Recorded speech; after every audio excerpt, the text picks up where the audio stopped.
Schedule. Ayan. Well, live. Ayan. Good afternoon. Good evening, everyone. Good afternoon pala. So, at exactly 8 o'clock, we will have our first ever online series ng talk ng LGBTQ plus party list. So, our first speaker, main speaker will be Alvin Gatis. So, pwede ka na.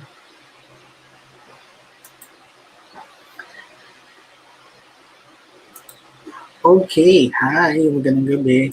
Okay, wait lang ha, i-pull up ko lang ang aking yan. There. Ayan, nakikita nyo na po ba? Okay, go na. Okay, so magandang gabi po sa ating lahat. So, ang pag-uusapan po natin ay parang ano lang to, no? Orientation, pero at the same time, bakit ba natin kailangan malaman yung sexual orientation, gender identity, gender expression, and sexual characteristics? At ano ba ang may co-contribute niyan to the society? Ano ba ang mga issues na kinakaharap ng ating mga kapatid ng iba't ibang mga genders? At bakit kailangan magkaroon ng isang liderato na kung saan ay kumikilala sa iba't ibang mga genders, gender identity, at iba-ibang klaseng mga tao? Ano ba ang kahalagahan ng isang inclusive na government, inclusive na leadership, and inclusive society? So yan yung mga pag-uusapan natin sa ngayon. So, bago tayo pumunta doon sa mismong definition ng SOGIE, puntahan muna natin yung social construction of gender. So, ang ibig kong sabihin nito is lahat tayo, meron po tayong mga pagkakaalam, mga sinaunang ideas tungkol sa kung ano yung mga acceptable at hindi acceptable ng mga behaviors, mga values, ng itsura ng mga tao. Kasama na dyan yung mga lalaki, mga babae, at saka yung mga taong maaaring hindi naman pumapaloob doon sa striktong guidelines ng masculine sa feminine. And itong paniniwalang to ay naipasa sa atin to mula pa sa mga magulang natin, mula pa sa mga kanununuan. Hinubog to ng lipunan, sinustain din ito ng lipunan, and lahat tayo ay dumadaan sa ganitong proseso. So yan ang social construction of gender. Kumbaga, yung construction is parang habang lumalaki ka, binubuo mo yung kaalaman na yan, binubuo mo yung kamalayan na yan tungkol sa iyong kasarian. And dahil binubuo natin yan, dahil part yan ng ating life journey, may mga series of events sa buhay natin na kung saan ay nagbabago yung pananaw natin tungkol sa ating kasarian. And maaaring yung sa ibang tao, mas maaga nilang nalaman ang kanilang sexuality, yung iba naman mas late nilang nalaman yung kanilang sexuality dahil din sa iba't ibang mga factors na nakapaligid sa kanila. Kasama na nga po dito yung family, kasama dito yung educational background, kasama dyan yung kanilang mga iba't ibang mga experiences na dinadanas. Okay? So, ang social construction, it's a lifelong process. Lahat tayo dumaan sa prosesong yan. At dahil lahat nga tayo dumadaan sa ganyang proseso, hindi po yan pare-pareho sa lahat ng tao. And nai-inherit natin yan. Maaari din na maipasa natin yan. Kung kayo po ay kasapi ng LGBTQ community, maaari din pong mapasa din ninyo yung mga paniniwala na pinaniniwalaan nyo din at pinaniniwalaan din ng mga magulang ninyo. Kung galing po kayo sa isang konserbatibong pamilya, maaaring mas konserbatibo din ang pananaw mo kahit na ikaw ay kasapi ng LGBTQIA community. So, yun yung sinasabi nating socialization process. At ang prosesong yan, hindi natin yan napapansin kasi nga, lumaki na tayo sa ganung klaseng sistema. Nandun na yung kasama dyan yung mga customs, mga tradisyon, mga ideologies, na ito yung mga paniniwala na naipasa sa atin, and mga characteristics din na kung saan ay ito ay mas okay at hindi okay, kumbaga. At pag alam na po natin na hindi po lahat ng tao ay pare-pareho ng paniniwala, pagdating sa iba't ibang mga aspeto, kagaya ng mga minention ko, mas nagiging open tayo sa pag-intindi at mas nabibigyan natin ng pagkakataon yung tao na makilala siya sa kung sino siya, not based from our biases or stereotypes. Sa pamilya, meron pong proseso ang pagsasalin, parang salinlahi, no, ng mga ideologies natin ng kasarian. Una na po dyan yung manipulation. Nung tayo po ay pinanganak, ang ating mga magulang ang nag-decide kung ano po yung gugustuhin nila para sa atin. Kasama na po dyan yung mga pananamit, no? Kasama po dyan yung mga laruan, mga activities, at mga preferences, iba pang preferences nila, music, etc. So, hindi pa naman tayo nakakapag-decide sa mga sarili natin. No? Kaya, kung ang anong gusto ng magulang natin, yun yung masusunod. Manipulation ang tawag doon according kay Hartley. Canalization naman is yung pagre-redirect, no, ng ating mga atensyon, ng ating mga preferences and activities based naman doon sa tingin ng magulang natin na acceptable, tama o mali. Verbal appellation naman is sinasabi naman ng magulang yan. Paulit-ulit nating naririnig sa ating mga magulang yung mga pangaral, mga values, behaviors na tingin nila ay acceptable at hindi acceptable.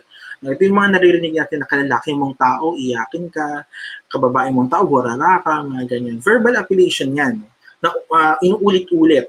Ngayon, yung mga bata na lumalaki, kanilang paningin, ay ito na talaga ang pag-uugali at ito ang acceptable na mga itsura, galaw, pananalita ng isang babae o isang lalaki. And if you don't belong into any of this, dito tayo nagkakaroon ng problema.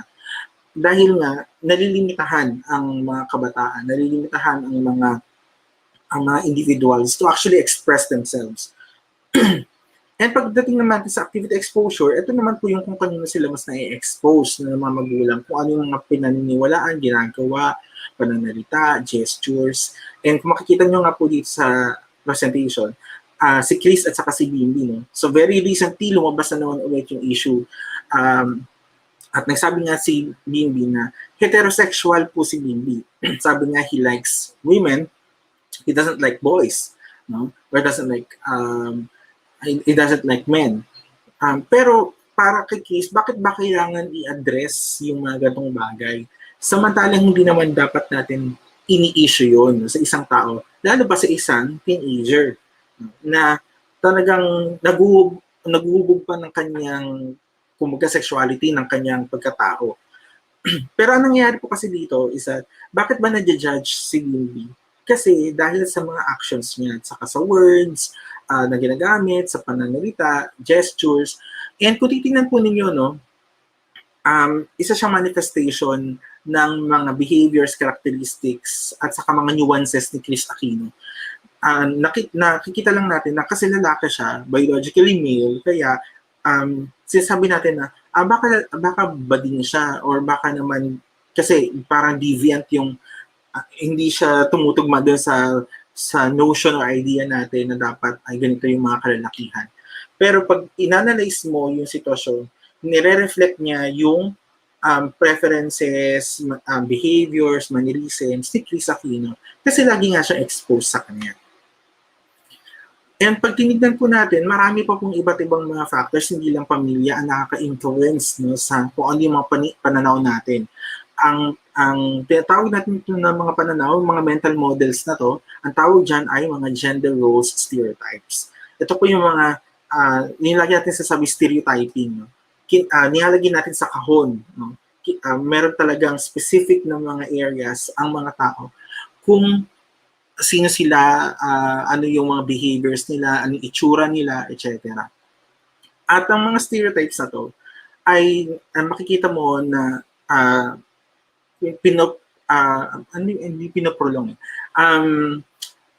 sinusustain, no, ng mga iba't ibang mga actors ng lipunan. Kasama na dyan yung pamilya. So yung sa pamamagitan ng tradisyon, mga kultura, mga pangaral ng magulang, mga practices at saka values, no, na mga tinuturo ng magulang na maintain at na sustain yung mga paniniwalang yun at saka mga stereotypes. So kung very very narrow yung mga stereotypes ng family, ng parents especially, tungkol sa kung ano ang idea ng isang lalaki at saka ng isang babae at saka mga behaviors na nakakabit sa kanila, definitely mapapasa yun, no, sa mga bata.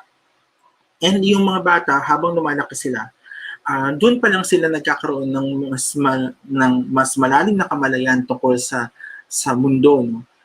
And mas marami pa palang mga individuals outside of their belief system and outside of that stereotype na talagang naipasa sa kanila.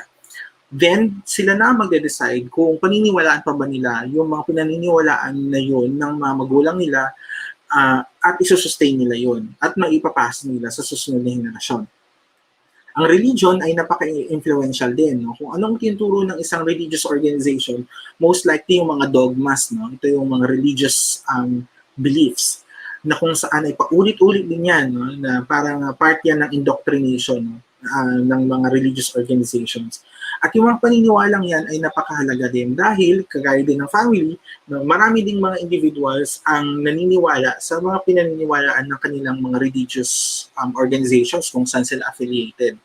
Kaya mahalaga din na inaalam din natin kung saan siya nanggagaling pagdating sa religious belief niya. Dahil meron pong ibang mga religious organizations that are stricter and more conservative compared mo to the other organizations. Pagdating sa paniniwala ng mga behaviors, itsura ng mga lalaki sa babae, and dito na natin naririnig yung mga pagka lumihis ka doon sa idea na yon na nilatag nila kung ano ang pambabae at saka panlalaki, you're going to burn in hell, you're going to suffer eternal damnation, you're going to commit sin, etc. And marami ng mga iba pang mga words na naririnig natin mula sa mga very extreme na mga religious na mga believers at mga practitioners. Sa media din, nagagamit din, no, ng media ang portrayal ng mga iba't ibang mga individuals. For example, nito would be yung pagtitingnan natin sa mga commercials, pagtitingnan natin sa mga TV shows, kung paano pinoportray yung mga tao doon. Dito din nagkakaroon ng reflection kung paano piniperceive o tinitingnan ng lipunan kung ano ang acceptable at hindi acceptable ng mga behaviors. And napakahalaga ng media kasi napaka-powerful niya. Isa siya sa mga pinaka-influential pagdating sa paghuhubog ng pananaw natin, pagdating sa gender and SOGIE.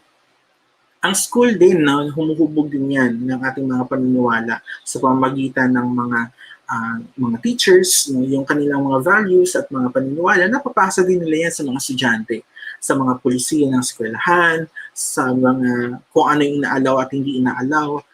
Siguro many sa ating mga members at saka sa mga viewers ngayon ay naka-experience o naka-witness na kung saan ay hindi pinayagan ng isang estudyante pumasok sa school dahil naka-makeup siya, biologically male siya. So, may mga ganyan na mga instances, no, na kung saan ay nalilimitahan ng mga school policies ang gender identity ng isang bata sa pag-i-express ng kanyang sarili. Ganon din yan sa work, similar din yan siya sa school. Ang difference lang is that sa work, syempre, yung mga employees na at saka yung mga adults na. Sa school naman kasi yung mga students and mga younger individuals.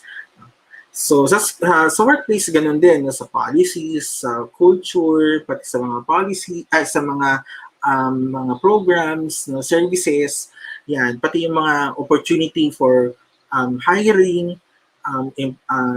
deployment and promotion, nagkakaroon din po yan ng basis yung iba pong mga employers kung ikaw ba yung i-hire, kung ikaw ba yung i-promote. No? And marami pong ganyang kaso na narinig natin, lalo na sa mga transgender individuals na kung saan ay hindi sila hindi sila na-promote sa work or natanggal sila sa trabaho because of them being transgender, not because ineffective na sila sa work or dahil sa nagkaroon sila ng violation sa work ethics or whatever. Tinanggal sila, it's because of them being themselves. So dito natin sinasabi na yung mga ganitong bagay ay ano yan, a form of discrimination in the workplace. And of course, yung state, no, napakahalaga ng mga ipinapasang batas ng ating gobyerno sa pamagitan ng mga executive orders, administrative orders, sa pamagitan ng mga batas dahil malawak ang kanyang sakop. No? Maraming mga tao ang mag-benefit o kaya naman ay maging disadvantaged dun sa mga batas na yan. And may mga batas tayo na disadvantageous to LGBTQI individuals. At meron din namang batas na kung saan ay nagpoprotekta ng mga LGBTQI individuals, kagaya na lang ng Safe Spaces Law, itong very recent na 2019 na batas, na kung saan ay kinikilala ang sexual orientation and gender identity as one of the areas na pwede ka talagang ma-discriminate at saka pwede kang ma-harass sa daan, sa cyberspace, and pwede kapag ikaw ay nakatanggap ka ng homophobic remarks, transphobic remarks, or slurs, pwede mo talagang kasuhan yung individual na yun kasi nakasaad na yun sa batas. No? Pinoprotectionan ka ng batas. Ganun pa man, meron pa rin mga ibang mga areas that we need to work a little bit. Wala pa tayong masyadong representation in Congress, wala tayong representation masyado in local governance and national government ng mga LGBTQIA individuals. So, mamaya pag-usapan natin bakit mahalaga na magkaroon ng representasyon. So, ito po yung iba't ibang mga actors na nakaka-influence sa paghuhubog ng pananaw natin sa mga gender roles at saka sa kung ano ang allowable at hindi allowable ng mga behaviors pagdating sa gender. So, anong nga ba talaga ang gender spectrum? At bakit naririnig na natin pinag-uusapan ng gender spectrum? So, ano ba talaga ang ibig sabihin ng SOGIE? So, at bakit pinag-uusapan natin siya? Ang SOGIE ay parte po yan ng ating tinatawag na sexual identity. Ito po yung ating pagkakakilala mo sa iyong sarili. At ang sexual identity ay malawak. Kasama po dyan yung behaviors, kasama po dyan yung mga beliefs, kasama dyan yung values, kasama po dyan yung kung kanino po tayo nag-express ng ating affection. Kasama din po dito yung mga characteristics natin, both physical, psychological, and social characteristics. So ito po mga identity na to makes up who you are as an individual. So kung titignan niyo po talaga yung sexual identity, hindi mo siya maikakahon sa iisang aspeto lamang. Ito yung lagi nating naririnig. No? Kahit sa usapin ng gender equality, na lagi nakakahon ang mga kababaihan sa kanilang biological function na panganganak at pagbubuntis. When you talk about sexual identity, if you talk about identity as a whole, you go beyond that. No? That's only a portion of who you are. And ganoon din po yun pagdating natin sa SOGIE, pag pinag-usapan natin yung SOGIE mamaya. Makikita nyo na malawak at marami ang mga aspeto na pagtingin sa isang tao, hindi lamang doon sa kanyang ari na meron siya nung pinanganak siya. So, ang sexual identity natin, meron po tayong tinatawag na SOGIE+SC model. So, ito po yung ating gender unicorn. Ayan. Unicorn yung ginagamit natin, hindi na yung gender-bred person. So, si gender unicorn ay pinapakita dito yung mga iba't ibang aspeto o konsepto ng ating sexual identity. So, una po dyan yung sexual orientation. Ito po yung kung kanino ka nagkakagusto at naaakit. So, ito ay usaping puso. So, maaari itong sexual, maaari physical, emotional, intellectual, o spiritual. No, na yung nararamdaman natin na emosyon o yung arousal. Pangalawa ay yung gender identity. Ito po yung GI sa SOGIE. Ito naman ay usapin ng utak o pagkilanlan mo sa iyong sarili kung ikaw ba ay babae o lalaki, maaaring halo sa ng babae at saka ng lalaki na characteristics. Maaari din namang wala dun sa dalawang yun. Ang expression naman ay yung letter E sa SOGIE. Ito naman po ay yung anyo. Ito yung panlabas. Ito yung nakikita ng mga tao. Ito ay sa pamamagitan ng pananamit, kaanyuan, mga galaw, itsura, na maaaring umakma doon sa mga itinatakda ng lipunan na panlalaki o yung pangkalalakihan at saka kababaihan. Maaari din naman na magkahalo din naman yung expression, no? Yung panlabas na anyo mo. Maaring magkahalo yun na pababae at saka sa panlalaki. Maaari din naman wala doon sa dalawang yun. Ganun pa man, karamihan ng mga tao ay mas doon sila sa umaakma sa mga kalalakihan o kababaihan. No? Kasi yun yung nakasanayan din naman nila. And ang panghuli ay sexual characteristics or SC. Ito naman po yung ating physical na ari at saka katawan natin. Kasama dito yung mga pribadong ari, yung ating reproductive system, etc. So puntahan na po natin yung isa-isa. No? Kung titingnan nyo po yung ating gender unicorn, marami pong may spectrum yan bawat isa. So una po dyan yung sa gender identity, ito po yung sa utak natin, makikita po ninyo na hindi yan fixated sa isang area lamang. Maaaring ang gender identity mo at ang gender expression mo, magkakaiba sila ng mga pagpinlat mo siya, no? Sa using this model, magkakaiba siya. Maaaring you identify yourself as a woman, pero ang gender expression mo, yung panlabas mo na anyo, mas gusto mo na mas masculine yung preference mo. So, maaaring mas mataas yung masculine dito sa gender expression. Tapos, pagdating natin sa assigned at birth, yung sex assigned at birth, kung ano po yung binigay sa iyo, ano yung in-identify na ari sa iyo ng mga health professionals no, during the time na pinanganak ka, usually ang meron naman dito sa Philippines, male at saka female, no, na may daanan natin yung intersex. Okay. And yung physically at saka emotionally attracted to naman, usaping puso naman yan.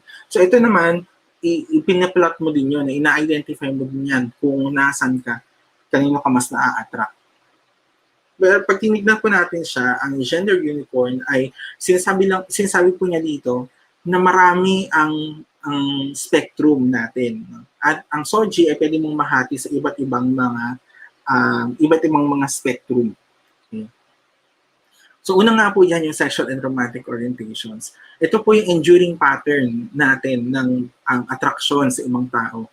At usually, ang attraction na yan ay kinakategorize bilang sexual o physical attraction o kaya romantic or emotional attraction. Dalawa. No? Pero marami pa pong iba't ibang mga klase ng attraction ha.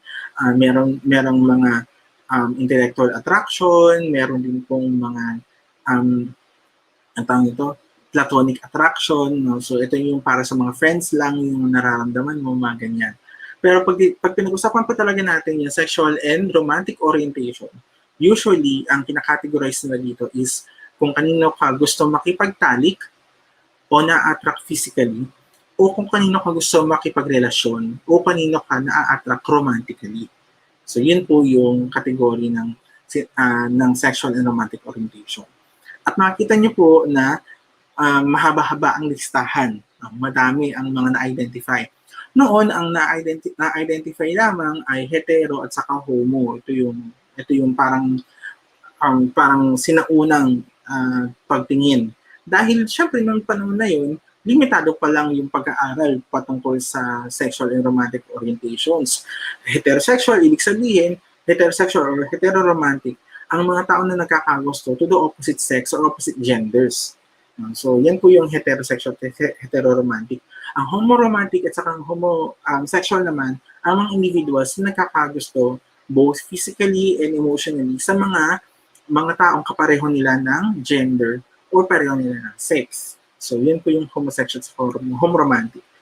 Ngayon, nag-evolve na yan. Mas marami na ang mga categories kasi mas marami na din pong pag-aaral at mas marami na rin pagkakataon ang mga scientifico, ng mga researchers para mas i-dissect yung iba't ibang mga nuances ng ating pong mga patterns of attraction. And ito na po yung lumabas. Ito na po yung, sa ngayon, ito po yung mga mas kilala. Okay? Bisexual sa biromantic naman po yung mga taong nakaka-experience ng romantic o emotional attraction at saka sexual and or physical attraction to the same gender as well as other genders than their own. Then si pan-romantic at saka si pansexual naman, these are individuals naman na nagkakagusto sa iba pang tao regardless of gender or maaring sa lahat ng gender. So, bali, dito sinasabi po na sila po ay hindi nila ginagamit yung kasarian ng isang tao bilang basis para sila ay ma-attract doon sa taong yun. So, ano yung basis nila para dun sa attraction na yan? Maaring romantic yung kanilang attraction. Maaari din namang platonic, so maaring from friendship no, na develop over time. O maaring they look at other areas na kung saan yun yung ginagamit nila as basis for their attraction. Not necessarily sexual attraction. Okay? Polyromantic or polysexual individuals, ito naman po yung mga tao na nakakagusto towards multiple but not necessarily all genders. So, maaari siya ma-attract sa heterosexual at saka sa isang bisexual, pero hindi siya na-attract sa isang gray sexual or asexual. Mga ganun. Okay, so, maaaring multiple yung nagugustuhan niya sa iba't ibang mga genders, pero hindi sa lahat ng panahon. Okay? At saka sa hindi sa lahat ng mga iba't ibang gender identities. Gender identities at saka sexual and romantic orientations. And yung tatlo na letra dun sa taas na makikita po ninyo, ito po yung aromantic at saka asexual. Ito naman po yung mga tao na hindi nakaka-experience ng sexual and or romantic attraction towards anyone. Okay? So, bali, meron po mga ganyang tao na nag-exist. So, ito po yung mga individuals na pag sample natin aromantic, hindi ibig sabihin na hindi na nila gusto makipagtalik. So, maaari pa rin sila makipagtalik. It's just that, pagdating sa romantic relationships, yung pakikipag form ng emotional bond with another person, hindi na nila gusto yun. Okay? So, yan po yung siguro yung iba po nating mga kakilala na pagka after nung pakikipagtalik, no, magte-text ka na sa kanya, good morning, kumain ka na, hindi na siyang paparamdam sa'yo, bigla na siyang nawala, bigla na siyang disconnect. So, maaaring aromantic siya. Pagka asexual naman, ito naman po yung mga tao na maaaring makapag-form pa din ng romantic relationship. Okay, so ibig sabihin, pwede po sila mag-form ng relationships based on their emotions, emotional attraction. Pero pagdating po natin sa pakikipagtalik, hindi po siya interesado. So may mga ganun po na mga individuals. Pagdating sa sex, hindi niya yun parang priority o hindi yan parte ng gusto niya maging sa isang karelasyon. Okay? So, yan. And pagdating po natin naman sa gray sexual saka sa gray romantic, ang gray sexual at saka gray romantic naman po are individuals na nakaka-experience naman ng romantic and or physical attraction towards anyone pero very rare. Okay? So, ibig sabihin po nun, yung nararamdaman niya, minsan nararamdaman niya, minsan kadalasan hindi. Yun po yung gray romantic at saka gray sexual. Ang demi-romantic naman saka ang demisexual, ang mga klase ng mga tao na nag-form ng attraction, whether romantic or sexual, towards someone kung meron siyang strong bond. So, kailangan magkaroon sila ng strong na personal connection. So, maaaring matagal na sila magkakilala o magkasama at doon pa lang siyang magkakaroon ng ability to actually develop romantic and sexual attraction to that person. Kumbaga dito sa Pilipinas, familiar na tayo dyan. Ito po yung mga taong mga nade-develop. Diba? So, nade-develop ka sa taong yun because over time, nung magkasama na kayo, parang mas nakilala mo na siya, doon mo siya nagustuhan. So, maaring demi-romantic ka o demisexual. And pag tinignan po natin ang sexual and romantic orientation, bale, common, ito po yung pinakita ko sa inyo kanina scale. Ito po yung mas descriptive na isa-isa no, sa bawat mga orientations. Ang mahalaga po dito na dapat po nating tandaan ay ang sexual orientation at ang romantic orientation, hindi sa lahat ng panahon ay parallel.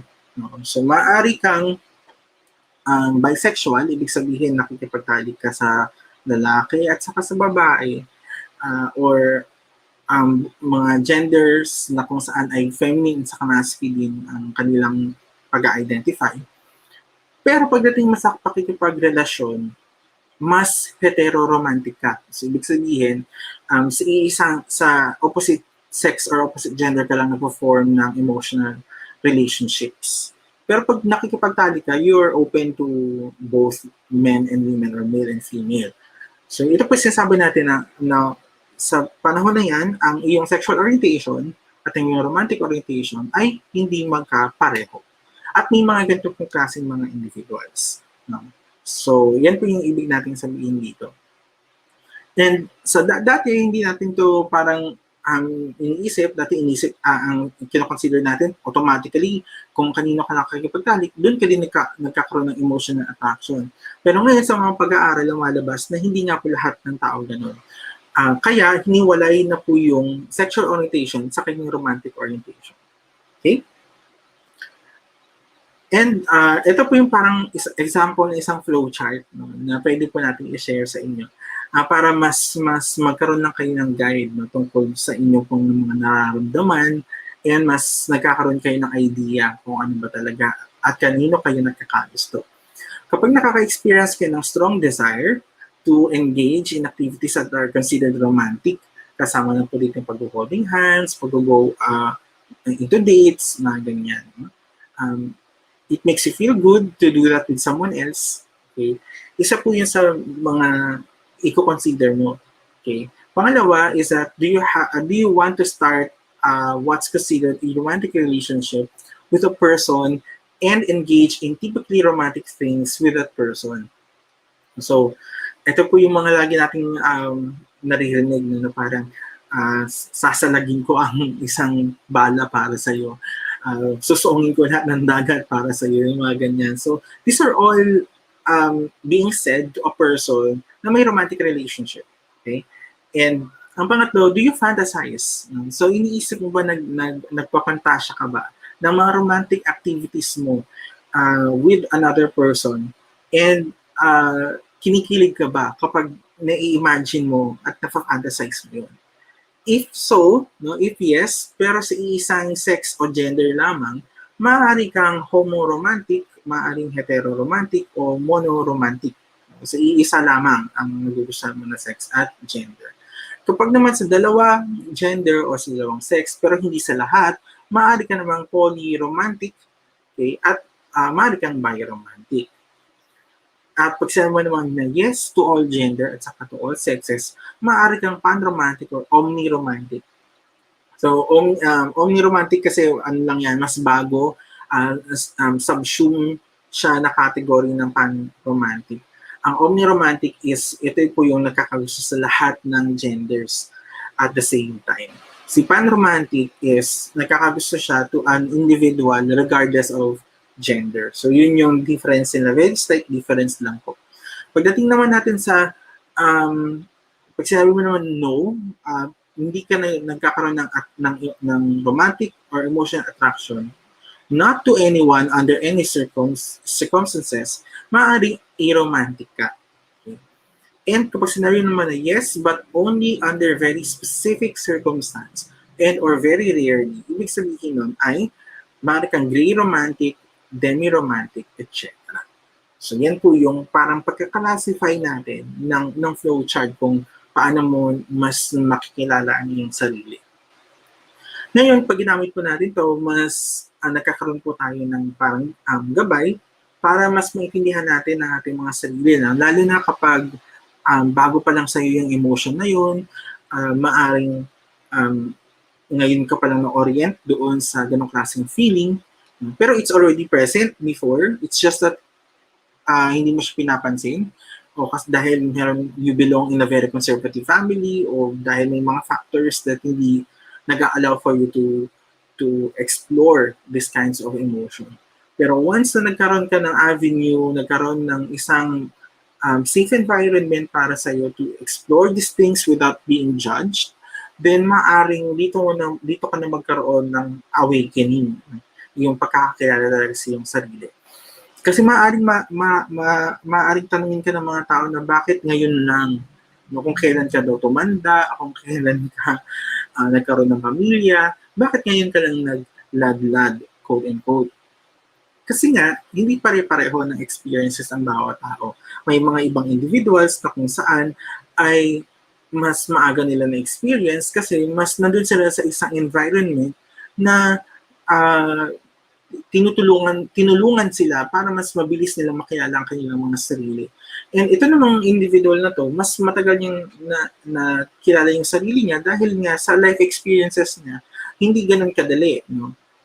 Mas conservative, yung mga pinagdaanan niya, mas difficult para sa kanya to actually express or perhaps to even think about yung kanyang sexual identity. Okay? Pagdating naman natin sa gender identity, ito naman po yung deeply felt natin na internal and individual experience of gender. Bali, ito po ay kung mababalikan natin si gender unicorn, ito po yung nasa isip natin. Ito po yung parang boses na bumubulong sa gitna ng inyong tenga na sasabi kung ikaw ba ay lalaki, ikaw ba ay babae, o maaaring wala ka din sa dalawang yon. Kapag ikaw ay nag-identify ng either babae o sa lalaki as a system, no? So ang tawag po natin doon ay binary system. Okay? So ito pinaniniwalaan ng mga tao karamihan na dalawa ang opposite ends, no, ng spectrum, a masculine or maleness, and then feminine or femaleness. Okay? Pag sinabi po natin cisgender, ito po yung mga tao na kung saan ay nung pinanganak sila, yung ari na meron sa kanila nung pinanganak sila, ay tumutugma doon sa kanilang pagkakilala nung sila ay lumalaki. So yun po ang mga cisgender individuals. So cisgender individuals, lumakas sila na tumutugma yung pagtingin nila na sila halimbawa ay lalaki at ang ari nila ay penis. Ganun din po sa mga cisgender women. May vagina sila nung pinanganak sila at lumakas ang paniniwala nila ay women or female sila. Ang transgender naman, however, is yung kanilang sex assigned at birth ay hindi tumutugma naman doon sa kanilang internal na identity. Okay. So, habang lumalaki sila, nagkakaroon na sila ng kamalayan tungkol sa kanilang mga katawan at mga identities at sa kanilang personality. At alam nila na yung kanilang external na katawan, lalo na yung ari nila, ng reproductive organ nila, ay hindi tumutugma doon sa pagkilala niya internally. So, transgender ang tawag po doon. Ang mga transgender individuals, hindi po kailangan na ipakita sa panlabas na anyo, no, yung kanyang identity. At meron po talagang ibang mga transgender individuals na kung saan ay komportable pa rin sila sa katawan nila, pero kinikilala nila na ang katawan nila na panlabas ay hindi din tumutugma sa kanilang panloob. Pero hindi sila nag-decide na mag-transition. Yun yung term na ginagamit kung ang isang tao na transgender ay pinursue niya yung identity niya. Okay? Hindi po lahat ng tao ay dumadaan sa transition. Pero ang importante po dito is that kung ano yung sinabi niya na identity niya, at hindi yun tumugma doon sa kanyang sex assigned at birth, kung ano po yung makikita niya sa birth certificate, then transgender individual po siya. Okay? Ang gender queer naman, tatalon po tayo ha, tingnan nyo na lang po sa presentation. Yung gender queer naman are those individuals na who fall somewhere in between masculine and feminine na mga identities. So, hindi yan sila specifically male, hindi sila specifically female. They're somewhere in between. Okay? They're like a mixture percentage of male and percentage of female. percentage of masculine and percentage of feminine. So, yun po yung mga genderqueer. Okay? Ang non-binary, ang pagkakaiba niya sa genderqueer is hindi niya talaga sinusunod yung binary system. So, ibig sabihin, yung binary system, ito po yung dalawa na male and female, masculine and feminine. So, hindi siya sumusunod talaga dun sa ideology niyan. Maaring meron pa siyang ibang pananaw. No? Maaring mas malawak yung kanyang paningin pagdating natin sa gender identity. So, non-binary po ang tawag po dyan. Gender fluid naman ang individuals na kung saan ay they moved from one identity to another identity within their lifetime. So, is that possible? Na maaari kang mag-identify more than once in your life? The answer is yes. Kasi, ang pag-identify natin ng ating mga kasarian at ang ating sexualidad, ikaw lang din ang gumagawa niyan. It's a very subjective process. Ikaw ang nag-identify.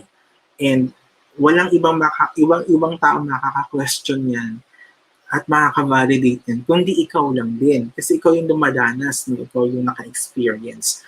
And sa konsepto ng gender fluid or gender fluidity, sinasabi lamang dito na in our lifetime, hindi daw po talaga tayo fixated sa iisang identity lang. We move from one identity to another. Yung iba mas mabagal, yung iba naman mas mabilis. Okay, yung pagta-transition o yung pag-identify nila. Maaari kasi ito sa mga life experiences, education, also affects the way you identify yourself. Kasi kapag mas na-expose ka din sa ibang cultures, na-expose ka sa information, na-expose ka sa ibang mga tao, nagkakaroon ka na ngayon ng idea, no? And mas lumalawak ang iyong acceptance. At dahil nga po dyan, ay maaari kang mag-change ng mga identity, ng iyong gender identity. And ang tawag po doon ay gender fluidity or gender fluid individuals. Sa mga gender fluid individuals naman, ito po yung mga ayaw talagang magpatag o magpa-identify ng specific na gender identity lang. Kumbaga parang they don't want to be identified specifically as cisgender or transgender, man or woman. Parang for them, you can call me a person or a human being, period. Parang ganon. So ayaw niya magpakahon. Okay? Parang similar din sa mga non-binary. Ayaw nila magpakahon sa idea na dalawa lamang yung gender identities that's available. Okay? So, tingnan po natin yung story ni Angie at saka ni Joey. Oh my god, I feel like a beauty queen. So my idea of growing up of love, I actually don't know. We had a point where we almost both let go because we were fighting so often. The relationship was super toxic already, where waking up and going to bed was angry. And it was very difficult to do this on a daily basis. And, if your relationship is not making you grow into a better person, then it's not a good relationship to be in. So 3 months into the relationship, I opened babe, I like women's underwear. And it started there. And I always thought that I was going to be single for the rest of my life. It was like an expectation. Like, no one's going to understand me. I'm never going to have a partner. And what makes it more difficult for myself is I'm a trans woman who likes women. Just the whole notion of me finding a supportive partner was very alien for me. So, yeah, no, I thought it was never going to happen until I met Joe. During Angie's transition, we'd always had the name Angelina from the beginning, from the get-go. But when things were really becoming very serious, I was trying to use her name from Ian to Angelina, but it was very interesting. I couldn't say her name. So I wanted to have a tattoo to represent also that I love Angelina, and yeah, it was something that I surpassed also very well.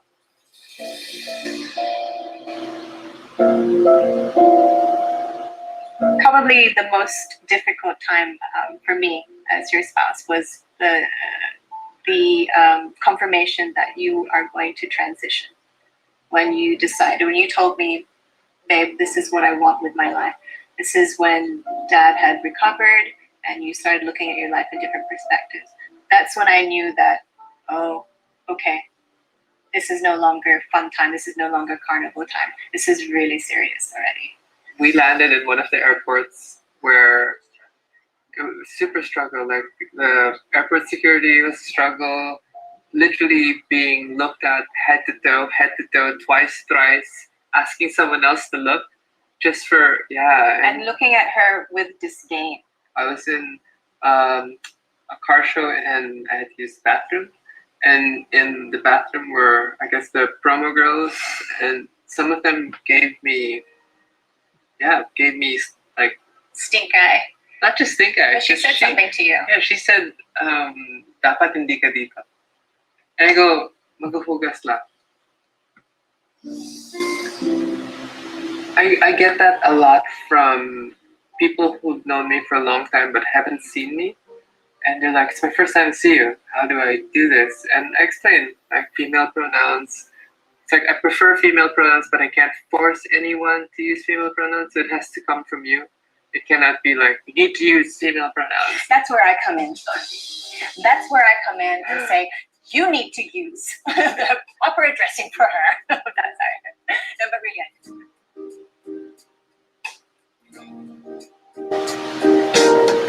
I would like to advise those who are the friends and family who may have a friend or a family member experiencing what we are.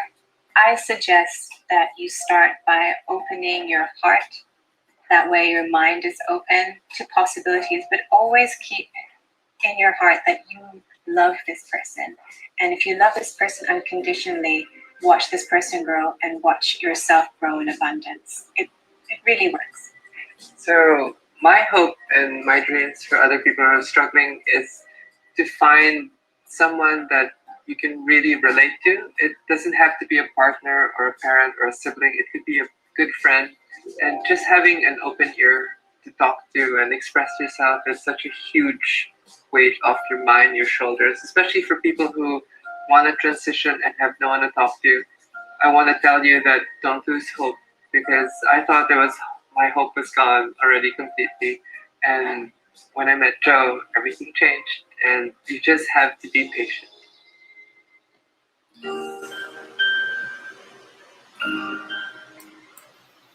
Okay, so dito po sa case ni Angie and Joey Queen, makikita po ninyo dito yung dimension ng sexual and romantic orientation at saka ng gender identity.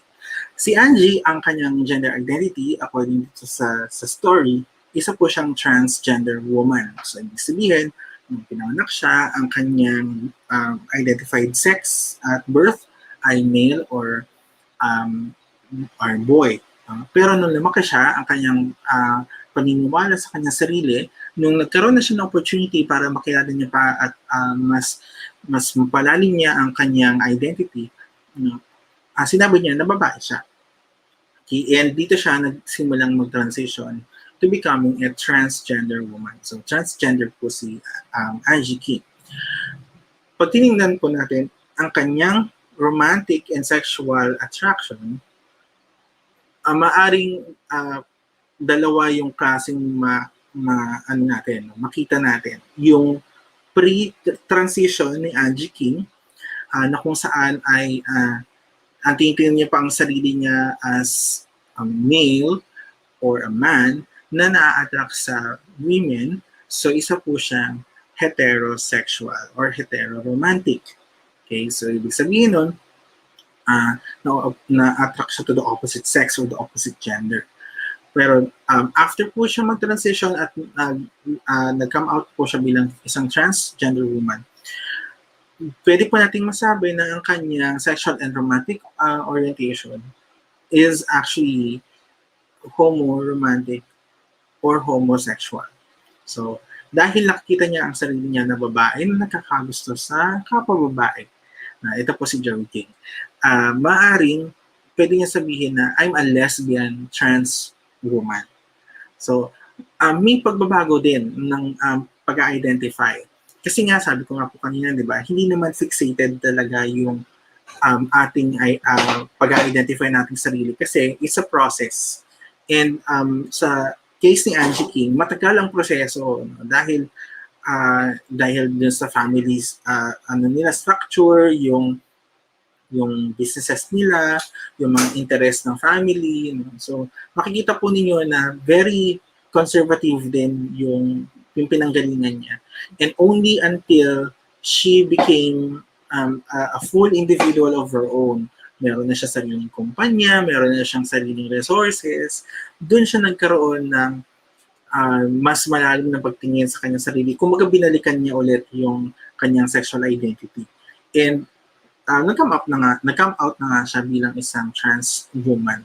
So, yan po yung isang magandang example ng mga sexual and romantic orientation versus yung gender identity.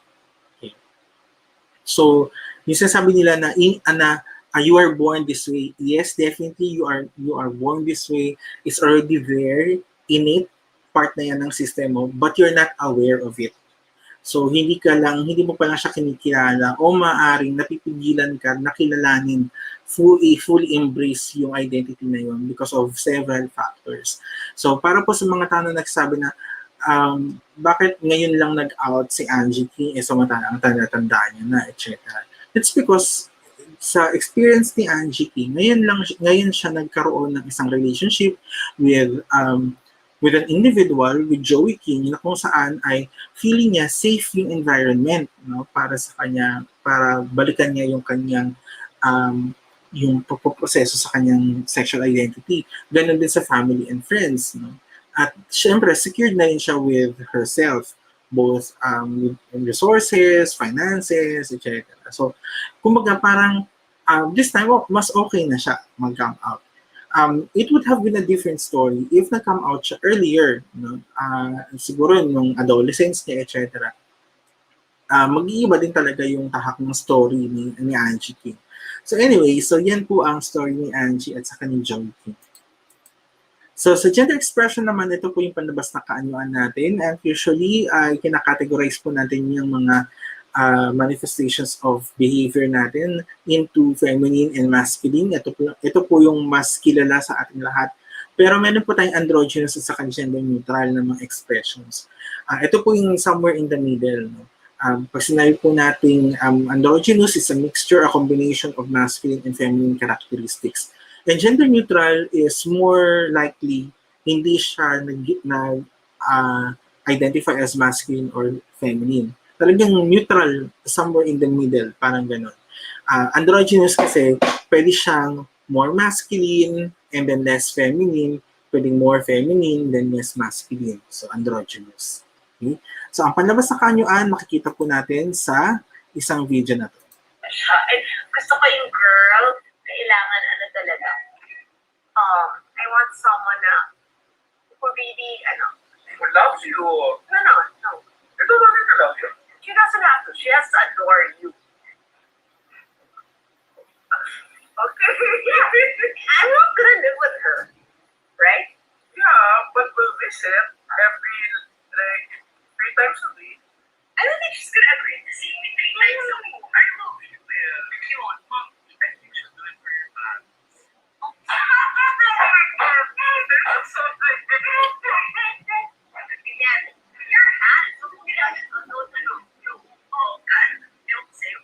Ay, hindi ko na siya mabukusan. Gusto ka lang niya for my hands. Okay, we're just gonna pause there. Oops, sorry. Kasi pag tinignan po natin dito po sa gender expression ni BIMBY, no, so makikita po ninyo na meron po siyang feminine na gestures, considered to be feminine gestures in our culture.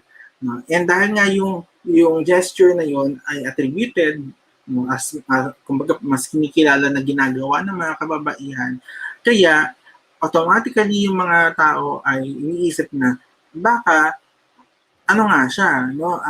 Bading nga siya or homosexual siya because of that gesture. Pero wala pong kinalaman yung gesture niya, yung hand gesture niya sa kanyang sexuality. Okay? nagagamit lang talaga yung external na nakikita natin na behavior as a basis for us to judge a person. Pero in-address na nga po niya to at sinabi nga niya na hindi nga siya nakakagusto sa mga lalaki, sa babae siya nakakagusto. It's just that, siguro, parang part na rin ng mannerisms, di ba? Na natin lahat tayo may mga mannerisms. Sa pagsasalita, yung angulo ng mukha natin, yung paano po tayo nagkukumpas ng kamay, mga rise and tone of our voices, etc. Lahat tayo meron yan. And hindi tayo aware na meron tayong mga ganung mannerisms or behaviors. And kung aware ka man, ang hirap tanggalin, di ba? So, ang hirap mo matanggal sa sistema mo. Ganon din yun sa case ni Bimby. Kasi matagal siya na kumbaga na-expose sa ganong klaseng mga behaviors, sa ganong klaseng gestures, preferences. Kumbaga parang, for him, it's normal kasi na-experience yun everyday. But for some individuals, maaaring hindi siya normal. Kasi hindi naman nila na-experience yun. Hindi naman ganun yung kinalakihan nila. Therefore, yung perception ng ibang tao is ginagamit nila yung kanilang experiences as a basis for them to actually judge another person, another person's experience, another person's expression. Pero dapat, itignan natin siya doon sa kanyang expression, doon sa kanyang identity, hindi doon sa ating sarili, di ba? And pag tinignan po ninyo yung environment ni Bimby, kung sino yung mga lagi niyang kasama, sino nakaka-influence sa kanya, maintindihan nyo na bakit ganun. And mas magiging less ka na judgmental kapag ganun. Kasi makikita mo na, okay, now I understand why. Bakit ganun? Diba? So, yun po yung ibig natin sabihin sa case naman ni Bimby AQUINO. And ang nangyayari is naging trivializing, no? Ang ginagawa ng mga tao. Ano po yung trivializing? Ginagawa natin issue ang sexuality ng isang individual para pag-usapan natin yung taong yun. And ang nangyayari is na ilalagay natin sila sa kahon. Nalalagay natin sila sa iisang aspeto lamang na tingin natin ay mas magandang pag-usapan. Pero hindi talaga natin na nakikilala yung tao sa pangkabuuan. Kasi ang nakikita na lang natin is yung certain expression or certain na behavior na ginagawa o manifest niya. Sexual characteristics naman, ito po yung physical and biological na characteristics na meron po tayo. Female, kapag mas based po dun sa biological science, no, ito po yung may XX na chromosome, may mga sex characteristics and reproductive organs such as vagina, yung uterus, mga ganyan, no, mammary glands. So, yan po yung female. And male naman are those individuals born with XY chromosomes na may sex and reproductive organs that are also attributed to maleness. Okay? So, ito po may mga penis, prostate gland, etc. However, nung pagtinignan po natin sa mga geneticists, no, sa mga pag-aaral nila, hindi po lahat ng mga individuals are very specific with XX and XY. Meron po mga individuals that have mixed XXY or XXX, XYY na mga genetic structures. Maaring yung iba ay mag-form ng mga genetic anomalies, na ibig sabihin ito po yung may mga disorders. Meron din mga iba na they live normally. So, yun. So, intersex individuals are those with a combination of male and female biological characteristics. So, yan. So, makikita ninyo sa kanila na maaring yung kanilang physical body ay parang both male and female. Example po nito would be sa mga individuals na mas matataas yung mga male hormones pero biologically female sila at birth. At pag lumaki sila, pag makikita po ninyo, ito po yung mga babae na merong mga bigote, may buhok sa kilikili, may buhok sa legs, mga ganyan. So, ibig sabihin, mas mataas yung testosterone sa katawan niya. And testosterone, when ay usually higher sa mga kalalakihan. At yun po ang effect ng testosterone ng hormone na yan to a person. Kapag naman ang mga lalaki ay mas mataas yung kanilang mga estrogen, ito naman po yung mga hormones na higher and present usually sa mga females, mas mag-manifest din sila ng rounder figures, wider hips, no? So, and also, maaari din engorge yung breast, so mas malaki yung suso nila compared mo with the other typically biological males. And yung iba nga po ay maaari pang mag-manifest ng gynecomastia. Ito po talaga yung paglaki ng suso ng lalaki. And yung iba, talagang kailangan nilang ipatanggal kasi maaari siyang problematic for them. Okay?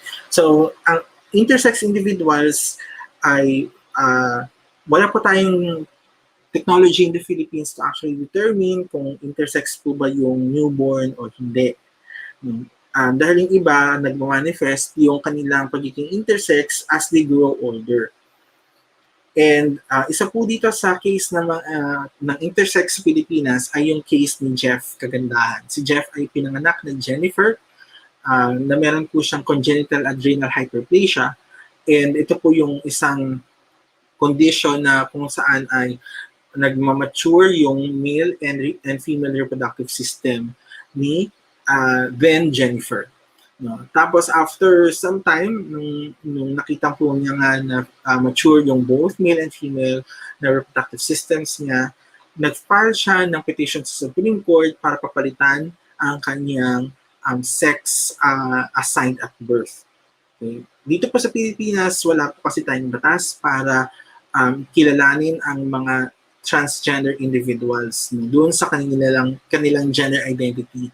If and only if intersex sila. Kung intersex sila, ibig sabihin nun, meron silang mga reproductive systems that are present in both male and female. And sabi ng Supreme Court, pwede po silang mamili kung alin po doon yung i-retain nila. And in the case of Jennifer Kagandahan, pinili niya yung male reproductive system. And doon po, pinalitan lahat ng kanyang mga documents from female to male. Siya po yung kauna-unahan na intersex case na piniyagan ng Supreme Court. Okay? Pag tinignan po natin yung dalawang klaseng sistema, balikan lang po natin very quickly, gender binary versus the gender spectrum. Gender binary, sinasabi po dito na dalawa lamang ang gender at saka ang sex. No? Ito po ang male at saka ang female. Wala nag-exist in between. No? Very stringent, very two distinct, opposite, and disconnected na mga ideas and concepts of masculine and feminine na makikita sa isang social system, sa isang lipunan.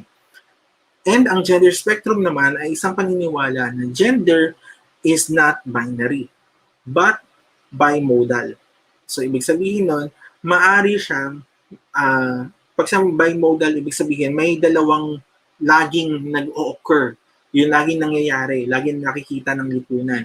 Ito po yung male or masculine and then female and feminine. So, yan po yung bimodal. So, paulit-ulit. Pero, definitely, kinikilala niya na mayroon pang ibang mga modes o ibang mga identities somewhere in the middle or somewhere outside of that system.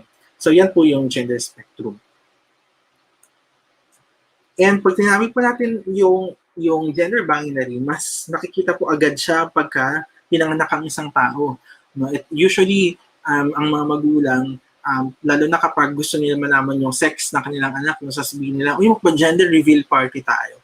Yung gender reveal party, hindi nila nire-reveal talaga yung gender ng kanilang mga newborns. Ang gusto lamang nilang i-reveal is yung biological sex ng kanilang newborn o yung kanilang anak. Yun ang gusto nilang i-identify at yun ang gusto nilang sabihin sa ibang mga tao. But regarding the gender identity, yung sexual orientation, wala silang kamalay-malay tungkol dyan because ang mag-identify niyan would be the child later on as this child grows up. So yun. Kaya nagkakaroon tayo ng a little bit, for me, problematic yung mga gender reveal parties kasi nalilimitahan na natin agad yung mga individuals based on kung ano yung mga notions and mga perspectives, ano yung expectations kapag ang isang tao ay may penis at saka isang tao may vagina. So kapag penis, automatically blue, boy ang tawag, dapat ganito ang characteristics, nagkakagusto sa girls, etc. And vice versa. But later on, uh, if you look at different individuals and children, makikita nyo na hindi siya fixated sa lahat. There are individuals, there are children that do not share that kind of belief, that they don't share that kind of characteristics. So, ibig sabihin, there are more than just identifying them as boy or girl. Kaya problematic siya kasi nga nalilimitahan na natin agad yung mga individuals. Okay? And pagdating naman po natin sa representation, na sinasabi nila na ang LGBTQIA ay isang foreign concept na dinala dito sa Pilipinas. Pero actually, present na dito sa Pilipinas bago pa dumating ang mga Kastila. Ito nga po yung si Libulan at saka si Lakapati. Si Libulan ay ang Diyos ng buwan at nagkagusto sa kanya at nilove sa kanya si Sidapa, yung Diyos ng karimlan. Pareho silang lalaki. Pero si Dapa hindi niya inisip yung sex ni Bulan. Kumbaga nagustuhan niya talaga eh. Yun. So si Libulan, bale, siya yung depiction daw, according sa mga sinaunang Katagalugan, siya daw ang Diyos ng nagpapakita ng homosexuality bago pa dumating ang mga Kastila. Si Nakapati naman ay isang deity o isang Diyos na kung saan according kay Pedro de San Benaventura sa kanyang Vocabulario de Lengua Tagala ng 1613, pinapakita dito ang figure ni Lakapati na kung saan ay it's a combination of man and a woman all together. So pwede po natin sabihin na si Lakapati ay maaaring isang intersex god. So yan. And siya po yung Diyos ng agriculture sa Katagalugan. And meron pa pong mga ibang mga queer deities and people in Philippine folklore and pre-Hispanic time. Even yung mga baylan, they are also represented to possess both masculine and feminine spirits and bodies. So, pagdating siyempre ng mga Kastila, hindi nila nagustuhan yung ganong klaseng ideology. Marami silang hindi nagustuhan talaga sa mga pre-colonial Philippines. Kumbaga parang sa kanila, hindi yun yung idea na gusto nila. And pilit nilang binago at inabolish yung system na yun. So, ngayon, yun na yung predominant, yung system nila, yung pananaw nila, na lalaki, ang ganito yung very strict na pananaw sa kalalakihan, very strict na pananaw sa mga kababaihan, etc. Tapos hiniwalay talaga nila, eto lang, wala nang iba.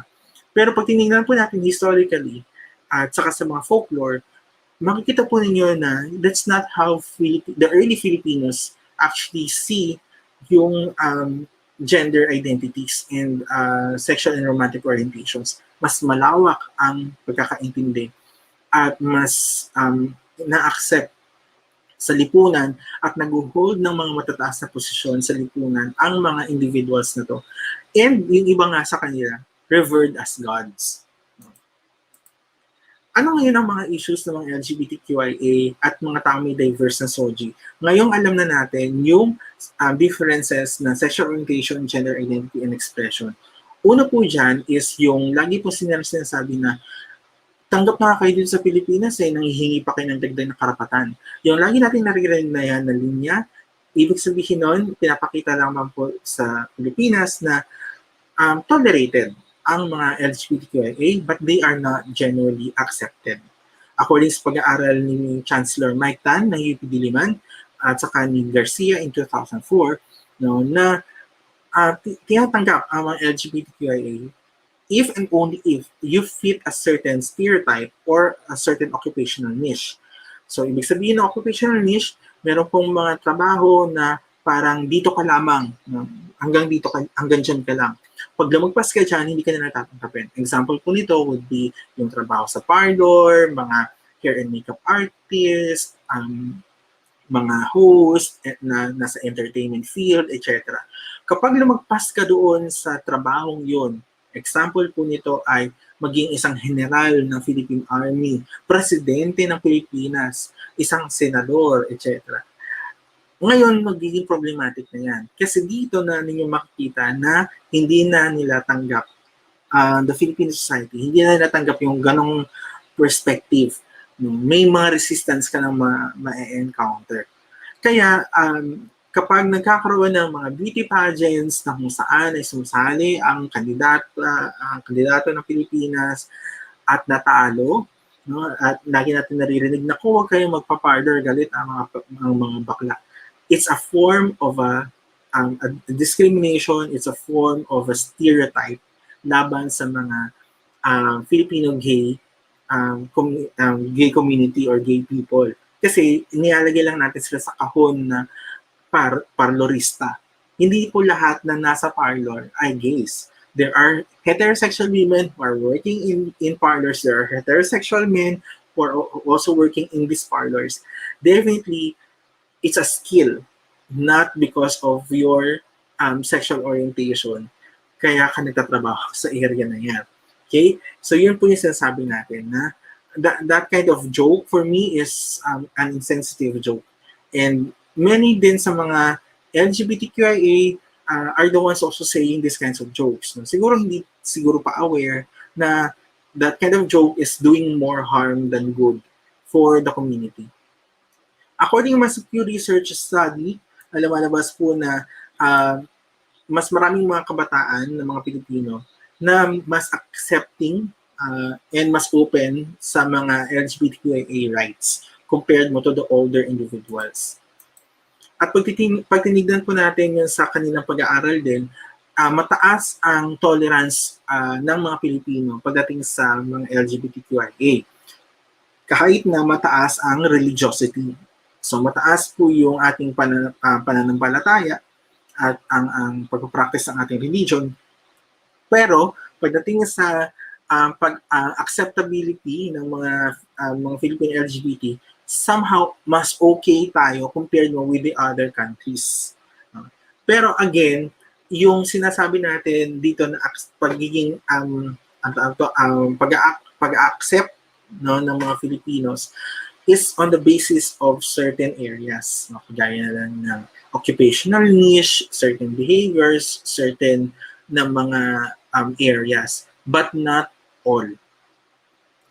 Pag tingnan din po natin sa mga school, meron pa rin po mga issue pagdating sa gender-based bullying on the basis of sexual orientation and gender identity. Despite na sinasabi na po na Anti-Bullying Act of 2013 na dapat ay tugunan ng bigyan ng pansin yung gender-based bullying. Pero pagdating po natin, according sa implementation, sabi ng Human Rights Watch, mukhang dito tayo nagkakaroon ng problema. Maganda yung intention ng batas, pero hindi po siya namomonitor masyado. Sa gender-based bullying, violence, and abuse naman, marami pa din sa mga pag-aaral ng iba't ibang mga researchers at saka mga academicians, na mga academics na makikita po ninyo, mas mataas talaga yung rate ng bullying, violence, and abuse sa mga LGBTQIA compared mo sa mga non-LGBT mga individuals. Okay. Kasama din po dyan yung mas mataas na na-experience nila na mental health, stress, na na-experience sa discrimination pagdating sa trabaho, yung mas mataas na pressure sa pagko-conform sa lipunan na dapat maging magaling ka. Naririnig din natin yan even among LGBTQIA ng mga individuals na sinasabi nila na dapat kapag bakla ka o lesbiana ka, dapat magaling ka. Isa po dito sa example na would be the episode dun sa Itbulaga na kung saan ay pinakita po doon yung mga fathers na may mga LGBTQIA na mga children. And one thing na makikita niyo po doon sa episode na yon is that lahat ng mga children nila doon are overachievers. So these are academically, they're really, really good. They are excelling in many aspects. And one thing po na parang pinapakita na impact ng messaging na yun is that kapag LGBT QIA ka o LGBTQ ka na isang young person, dapat mag-excel ka. So, hindi ka lang pwedeng maging LGBTQ for the sake of being LGBTQ. Pero hindi natin yung nakikita sa mga heterosexual at saka sa mga straight na mga counterparts.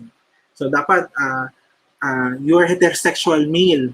Ibig sabihin, lalaki nagkakagusto sa opposite sex, opposite gender. So, dapat mag-excel ka kasi isa kang heterosexual na lalaki. Wala pong ganun. Sa mga LGBT lang natin yan naririnig. Ibig sabihin, yung pananaw kasi ng mga individuals, mababa sa mga LGBTQIA. Kaya dapat mag-strive hard sila para mag-gain sila ng respect sa society. Narinig na rin po natin yan sa mga gay personalities in the Philippines. No, bakla ka na nga tapos hindi ka pa provider ng family, hindi ka pa kumikita ng maganda. Yung mga ganito kasi mga linya, it puts being an LGBTQ in the Philippines in a dangerous light. Kumbaga parang instead of people accepting who you are because you are that, not necessarily because you're an overachiever or because you are providing for the family, it's because you are LGBTQ, period.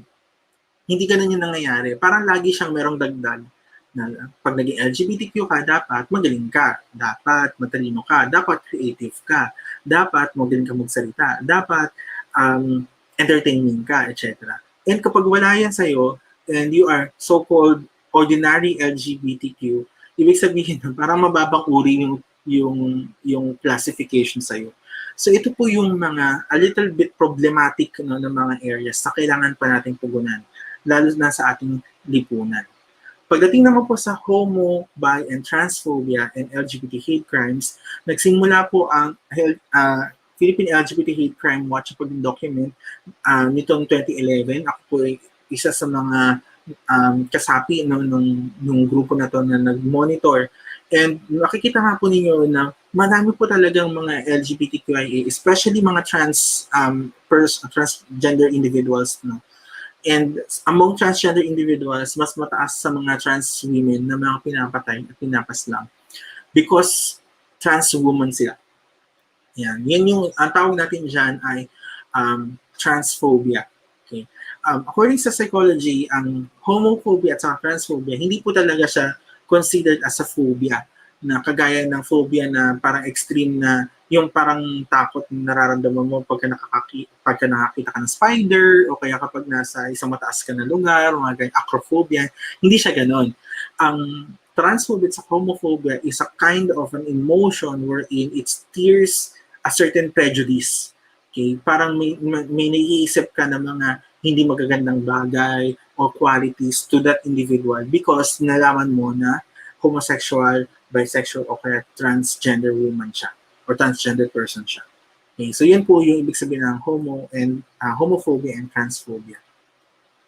May papakita po ko sa kanya na video na isa po siyang social experiment at titingnan po natin ito very quickly na with the interest of time lang para makapag-entertain pa tayo ng mga questions. So, sa social experiment na ito, tignan natin kung paano mag-respond ang mga individuals na nasa daan, nasa public, kapag may nakita po silang isang trans woman na hinaharas sa street. Alam mo, napakaganda ng buhok mo. Tanggalin ko yan eh. Pwede na rin yung kapatid eh. Tanggalin ko yan eh, ha? Ano na?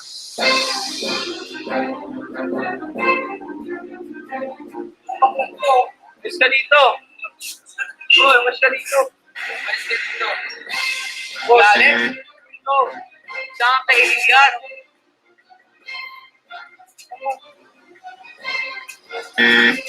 Dito. Kala mo lang napakaganda ng buhok mo? Tanggalin ko yan eh. Pwede na rin yung kapatid. Tanggalin ko yun eh, ha? Okay, kung wala kang magawa, okay na If you're enjoying this video, please find the YouTube link on the comments below to enjoy our other videos. Thank you! Wala, bakla.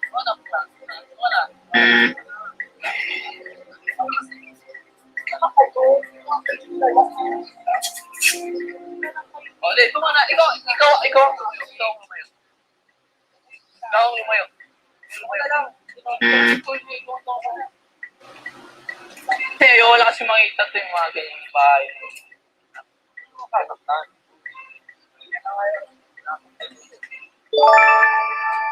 Nakakainis lang kasi. Parang hindi niyo makita masyado na kayo. Ikaw yung lumayo.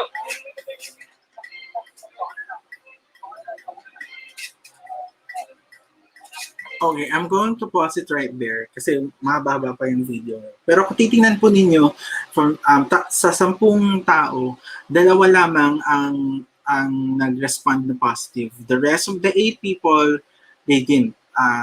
Hindi sila nang alam, hindi sila nagsalita, they just watched.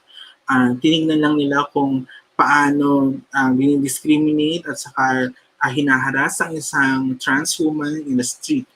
And this kind of social experiment is very important dahil isa tong wake-up call for the Filipino society in general na ito po yung sinasabi natin na hindi tayo, alam mo yun, wala tayong nararamdamang anything for individuals being harassed in the street. No?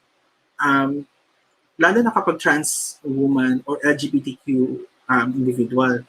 Kapag siguro kung babae na biologically female might be a different response. Pero pag tinignan din po natin kapag heterosexual na male, definitely iba din yung response. No? So these social experiments are very important for us to understand how the society also sees the value of individuals, lalo na kapag nakaka-experience ng harassment. Ayan, so yan yung social experiment na yan. Pag sinabi naman po natin na sa mga private companies, lumalabas naman po sa pag-aaral ng Philippine LGBT Chamber of Commerce sa kanilang Corporate SOGIE Diversity Index ng 2018 na wala misa doon sa kanilang mga na survey ng mga 100 companies ang meron pong SOGIE diversity policies. So ito po yung isa sa mga kailangan pang tutukan ng mga private businesses. Hindi nila nakikita yung importance of protecting individuals, lalo na yung kanilang mga employees na mga LGBTQIA from discrimination and stigma. So paano po natin i-address yung mga issue? So una po dito ay tugunan natin mismo yung sarili natin unconscious bias. Lahat po tayo may mga biases. So ang mga biases na to ay na-develop natin over time dahil ito po yung mga nailipat sa atin ng ating mga magulang, mga natutunan natin sa school, mga nakita natin sa ating mga friends, nakita natin sa environment, and we thought it's okay because it's already being done by everybody. So, yung mga biases na yan, these are mental shortcut. So, pag may nakita kang isang individual, automatically meron ka agad na parang judgment kung ano nakikita mo sa panlabas ng anyo. Hindi mo pa naririnig yung story niya, hindi mo pa siya nakikilala, meron ka ng judgment agad. That's part of the biases that we have. Okay? And ano po yung mga difference naman ng bias versus prejudice?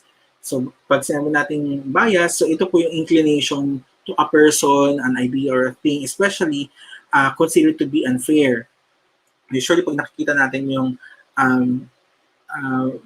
biases na yan, so ito po yung kung saan po natin ina-anchor na unfair para sa kanya, unfair para sa iyo. So yun, bias yun.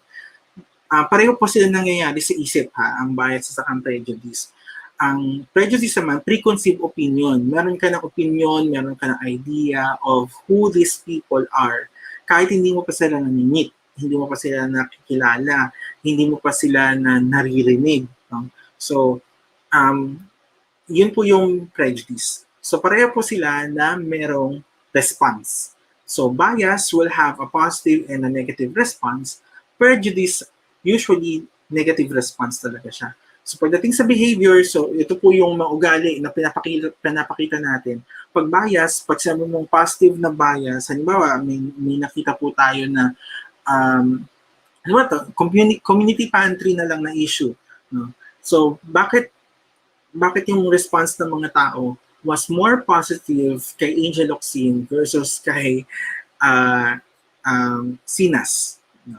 Bakit makikita mo yung difference ng response nila? Because yung mga individuals, actually, bias nila, no, would be, kasi si Angel, ano siya, tumutulong talaga siya. And si Sinas naman, yung birthday niya, hindi naman siya tumulong. So it's just for himself. It's just celebrating for his birthday, etc. So therefore, pag tinignan nyo yung response ng mga individuals at ang kanilang mga behaviors and the attitudes that comes after whatever issue na lumabas, mas supportive sila sa isa at sa isa hindi. Okay? Sa prejudice naman, usually, wala siyang positive na behavior. Talagang halos lahat negative. Ito po yung mga preconceived na mga notions na ito yung mga iniisip mga hindi pwede sa mga tao. No? Kaya pag nakita mo yan sa isang tao, automatically negative na agad yung attitude mo. Example po nito, yung mga preconceived opinion natin na ang mga taong may tattoo ay mga kriminal. May mga ibang taong ganyan yung paniniwala. Ngayon, pag nakakita ka na agad ng isang tao na may tattoo, automatically, ang iniisip mo, masamang tao to, criminal to. Hindi mo pa kilala yung taong yan, pero meron ka ng preconceived opinion about that person. So, yan po ay tinatawag natin prejudice.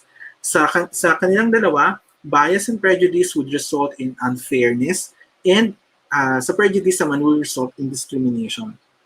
Pagdating po natin sa bias, example nito would be the case of Angel and versus Sinas. Makikita po ninyo na may certain level of being unfair yung mga ibang individuals when they called out Sinas for whatever he did in his birthday party, but they didn't call out Angel Locsin. So yun po yung nagiging unfair na sinasabi ng ibang mga tao. Pero sa prejudice naman, it results to discrimination kasi may negative behavior ka na, therefore hindi mo na siya bibigyan ng service, hindi mo na siya tatratuhin kapantay at kagaya mo, no? So discrimination ang tawag doon. Okay? Ano po yung mga examples ng unconscious bias pagdating sa SOGIE? Una po dyan yung heteronormativity. Ito po yung assumption na lahat po ng mga taong ipinampanganak ay nakakagusto sa opposite sex or opposite gender.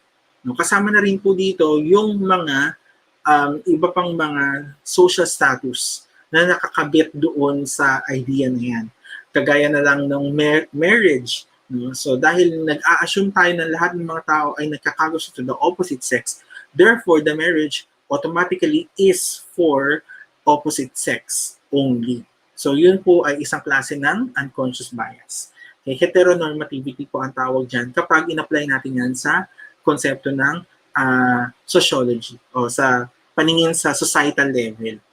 Gender binary naman po yung sinabi ko na kanina, ito po yung paniniwala natin na dalawa lamang ang classification ng sex at saka ang gender. So sa mundo wala na pong iba. Ito po yung male and female, masculine and feminine. No one in between, wala na pong mixture, wala na pong somewhere in the middle. Okay. So dito din po nagiging problematic din po yan because definitely there are some individuals who are a mixture of both masculine and feminine, and maybe they're not believing in the system at all. And dahil nga, ito yung paniniwala natin, na i-impose natin yun sa kanila. Cis-normativity, ibig sabihin po nito, the assumption naman na lahat ng mga pinanganak ng mga newborn, ang kanilang ari ay nag-a-align o tumutugma doon sa kanilang identity paglaki nila. So that assumption is also part of our unconscious bias. Okay? So nagkakaroon ngayon tayo ng cultural expectations o ng behavioral expectations sa isang bata na habang lumalaki, dapat ang pagtingin sa kanyang sarili ay tumutugma sa ari na meron siya ng pinanganak siya. Automatically, that kind of assumption is definitely faulty. Kasi hindi nga po lahat ng mga individuals ganon. So, kapag nakakita na kayo ng mga tao ng mga transgender, nagkakaroon tayo ng prejudice. Nagkakaroon tayo ng bias. So, paano po natin i-reduce ang ating sariling bias? So una, kailangan po natin tanungin yung ating mga sarili at i-ground ang ating mga sarili. So, tanungin natin yung ating mga kakilala, kung tama po po yung mga sinasabi natin. And kung ikaw din, kung okay lang ba sa iyo na itanungin ka ng ganong klaseng mga tanong. Kapag hindi ka komportable dun sa mga tanong na yun, most likely, kapag tinanong mo sa ibang tao, hindi rin sila magiging komportable dun sa ganong klaseng tanong. For example, yung lagi po nating tinatanong sa mga gay or lesbian individuals or LGBT for that matter. Yung lagi natin tinatanong, so kailan mo nalaman na that you're gay? Mga ganyan. That kind of question is for me, very insensitive. Kasi tanungin mo yung sarili mo, or gusto mo ba na marinig yung mga tao pag tinanong ka, ikaw, kailan mo nalaman na you're straight? Di ba usually sabihin mo parang, wala, nalaman talaga to ko. I mean, nung pinanganak ako, nagkaroon ako ng kamalayan, yun na yun.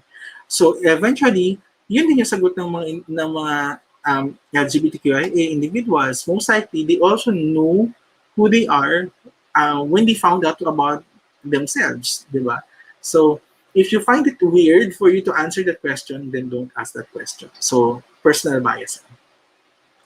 So how are we going to become more inclusive when we are discussing or when we are communicating with people with diverse gender identities?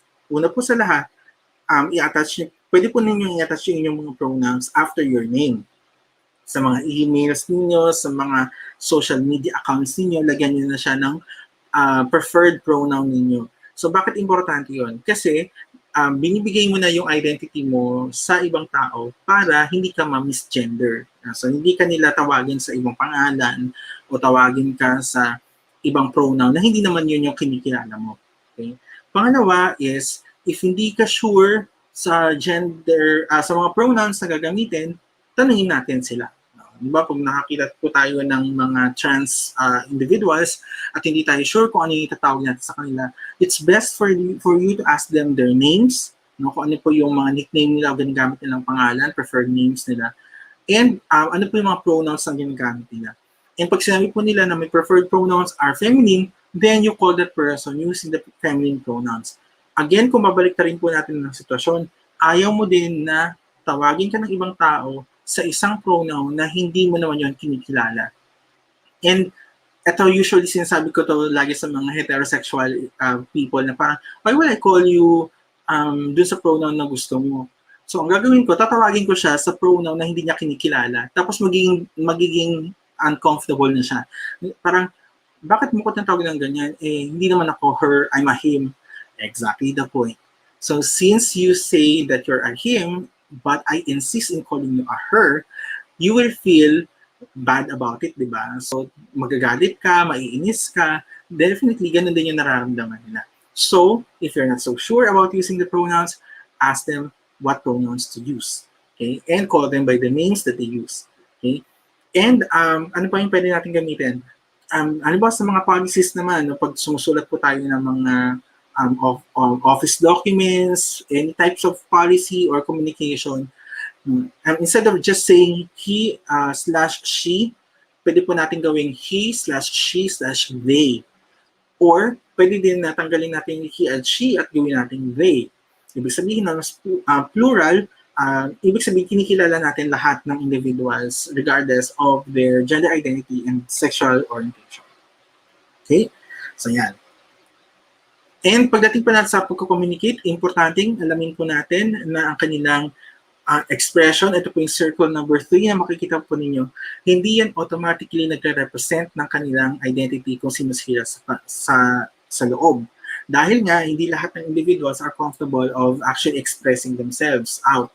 Dahil nga, syempre, takot sila na baka i-judge sila ng lipunan o kaya naman baka malimitahan sila, etc. Kaya, yung perception natin, which is yung pinakahuling circle, yung circle number 4, yung perception natin, at most of the times, ang kailangan pa natin gawin is to withhold. Ibig sabihin, wag po muna natin siyang sabihin, wag muna natin siyang i-express. I-withhold nyo muna yung perception na yan hanggang sa makilala nyo yung individual. Pag nakilala nyo yung individual, pag narinig nyo na halimbawa yung mga pronouns na gamit niya, then saka mo palang gamitin yung pronouns na yon. Kung sakaling hindi talaga kaya na i-withhold natin at kailangan mo na talaga siyang i-address. For example, magsusulat tayo ng mga official documents, magsasend out tayo sa mga partners, sa mga stakeholders, ano po yung pwede po namin gamitin? Either you drop the honorifics, yung Mr. and Miss, okay? Or you just put the name, or pwede naman na ang pwede po ninyong gawin ay you ask that individual kung ano po yung pronoun na ginagamit niya para yun po yung ilalagay niyo sa letter. Meron din pong MX, no? So ito po yung pangatlong kategorya. Mr., MR, Ms., MS, and then mix or MX. Mix are those for individuals na hindi naman sila komportable sa Mr. at saka sa Miss. So, pwede po talagang MX yung kanilang gamitin as an honorific title. Pero again, sabi ko nga, kung pwede naman na you can do away with honorifics, then okay, that's better. Okay, pero kung hindi nakakayanin at kailangan talaga may mga honorifics, no? So you better ask them what pronouns do they use para mas okay kayo pagdating sa mga official documents at saka sa mga letters. Lagi po natin tatandaan na lahat po ng mga tao ay may karapatan sa kanilang sexualidad.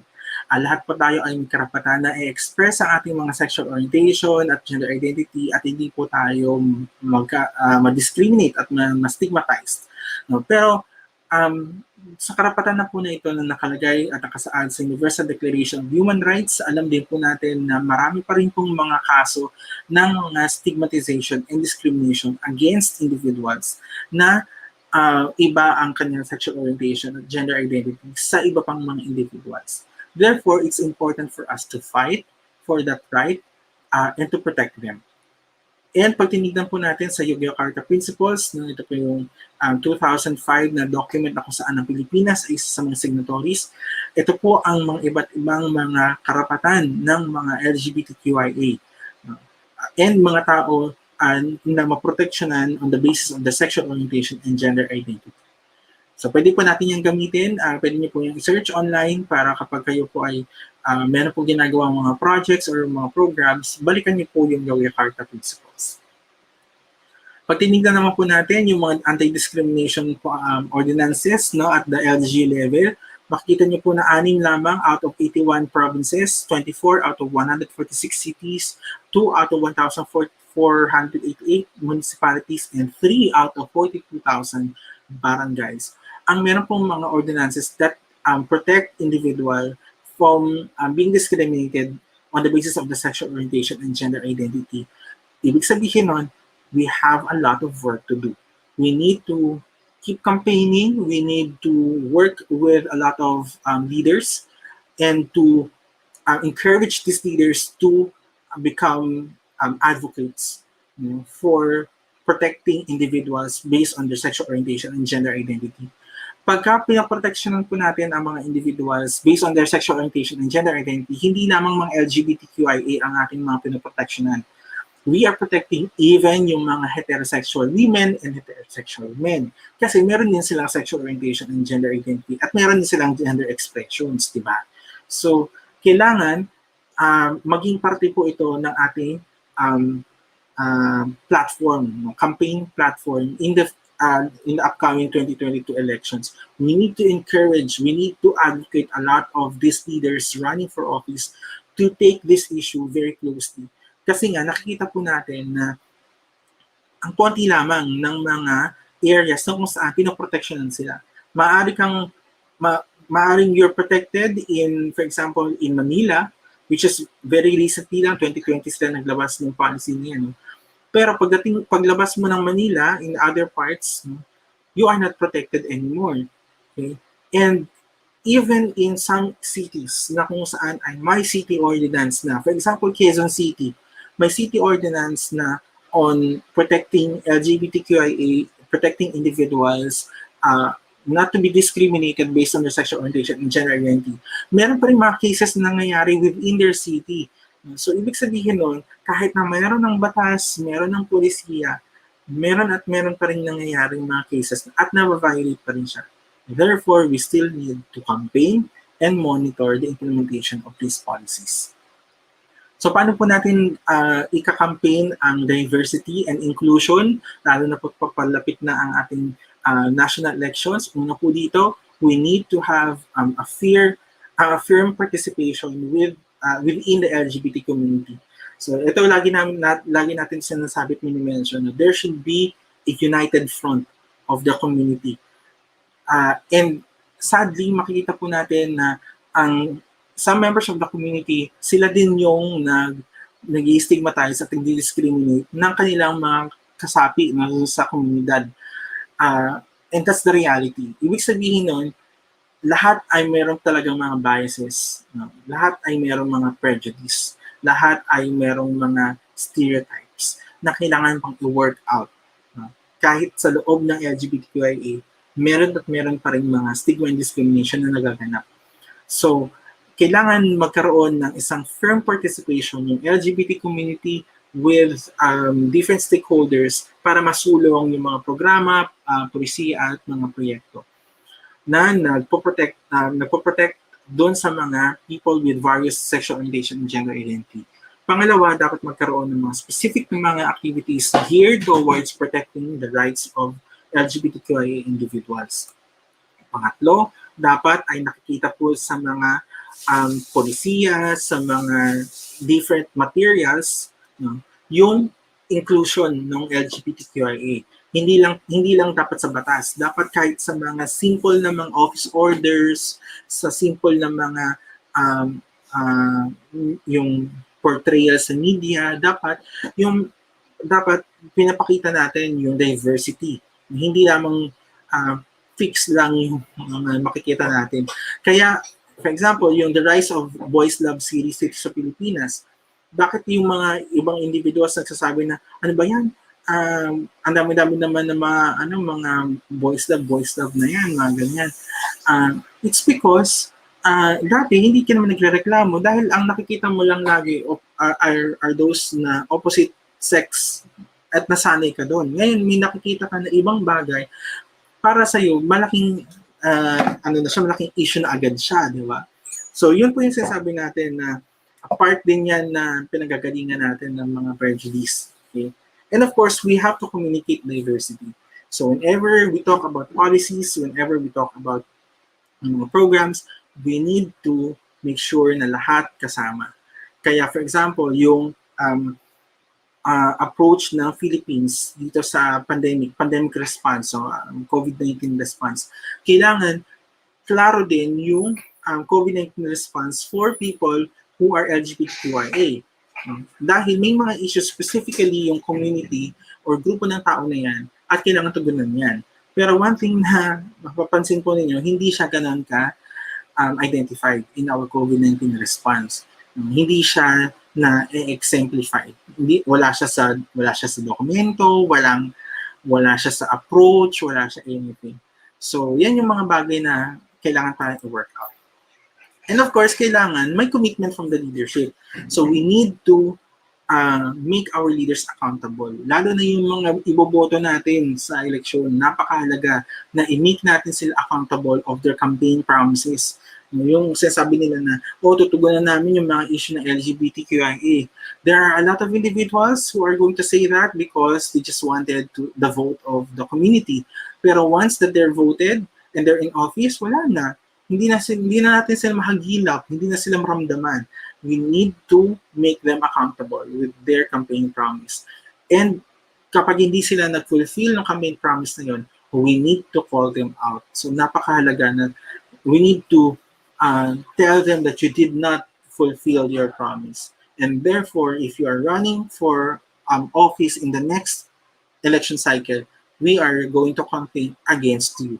We are going to tell the public about what you did. Yung mga ganun. So, kailangan magkaroon ng commitment from the leadership. And of course, ang commitment dapat nagka-translate into resources. Example na lang po niyan, yung Executive Order number 100 na inisyo ni Presidente Duterte. That Executive Order 100 is creating the diversity and inclusion program sa gobyerno. Maganda ang intensyon ng pulisiya, maganda ang mga wordings, etc. Pero, pagdating natin sa resources, walang specific na programa, walang specific intervention, walang nagpapatakbo, walang meeting na naganap, hindi natin siya naramdaman. So, ibig sabihin, walang resources na umanda. So, maganda lang siya sa papel, pero hindi siya maganda pagdating sa other things. Parang kagaya lang din ng anti-bullying law, maganda siya sa pandinig, may batas, pero pagdating natin sa resources, Like for example, training of teachers, training of counselors on anti-bullying, campaigning sa mga schools, etc. Wale, mahina. So, ibig sabihin nun, hindi talaga na-integrate yung mga polisiyang yan at mga so-called commitment na yan into the system. So that's what we need to look out for. So pag tinignan po natin yung LGBT Inclusion Index, ibig sabihin nito, ito yung mga bagay na dapat tutukan ng mga leaders, tutukan ng mga stakeholders.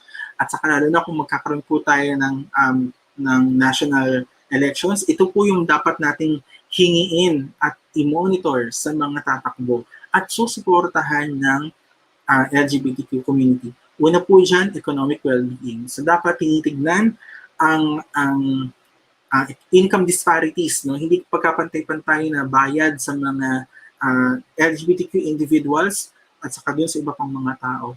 Poverty, no? Marami pong mga LGBTQ individuals who are in poverty, mahihirap. Paano po yun nabibigyan ng pansin? Okay?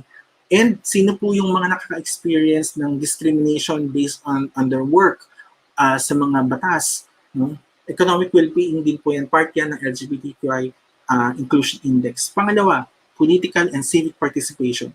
Nagkakaroon po ba ng oportunidad ang mga LGBTQ individuals na ma-represent sa mga iba't ibang mga decision-making and policy-making avenues, kagaya na lang po ng paggagawa ng batas, sa paggagawa ng mga desisyon na ginagawa ng government leaders, business leaders, at iba pang mga stakeholders. So mahalaga na mabigyan yan sila ng pagkakataon na marinig ang kanilang mga opinion. Okay? Pangatlo is health. So health disparities, kasama po dyan yung mga inequities, yung hindi pagkapantay-pantay na pagkuha at pag-access sa mga batas na nagbibigay ng health services.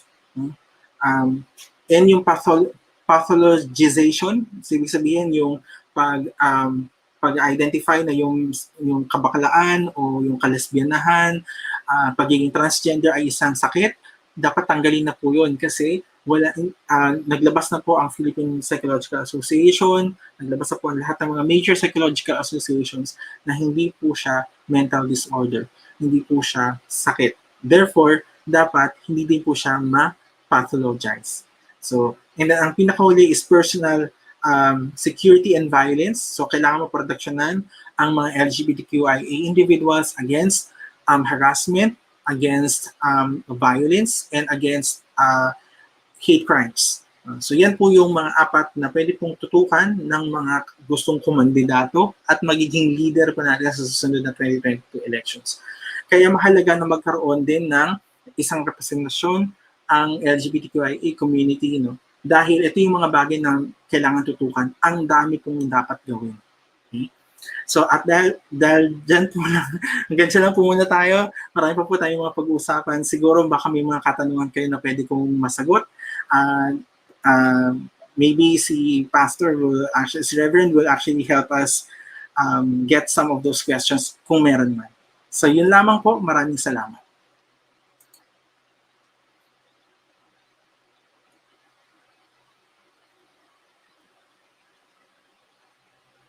Ayan, tingnan natin yung yung mga sa mga comments. How about daw yung okay. How about yung mga lesbian and gay would love to when love to each other? Hindi ko masyadong naintindihan yung question.